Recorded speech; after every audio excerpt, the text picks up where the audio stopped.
আজকের দিনটা শুরু হলো ভোর 5টা থেকে। উঠেই ফ্রেশ হয়ে জল খেয়ে ছাদে চলে গেছি স্কিপিং করার জন্য। ভোরবেলার দিকটাতে সূর্য উঠে গেল, টেম্পারেচারটা খুব বেশি হাই না থাকার জন্য একটা খুব মিষ্টি হাওয়া দেয়, যার জন্য এক্সারসাইজ করতেও ভালো লাগে। যদিও আজকে 500 বার স্কিপিং আমি করতে পারিনি, তবুও চেষ্টা করছি রেগুলার এটাকে মেনটেন করার। তারপরে ঘরে এসে ফ্রেশ হয়ে একটু স্কিন কেয়ার করে নিয়েছিলাম। ব্রেকফাস্টে খেয়েছিলাম ছাতুর শরবত, আর এটা আমার একটা one of the most favourite breakfast. এরপরে চলে গেছিলাম লাঞ্চের প্রিপারেশনে।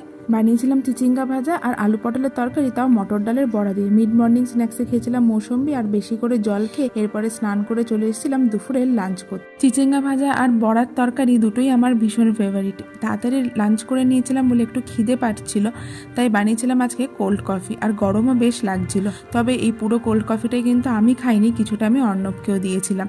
আজকে রাতে নিজের লোভ সংবরণ না করতে পেরে খেয়েছিলাম এই তরকারিগুলো দিয়েই ভাত। এরপরে ডিটক্স ওয়াটার বানিয়ে আজকের দিনটা শেষ করলাম। দেখা হবে কালকে নতুন আরেকটি ভিডিওতে। সকলকে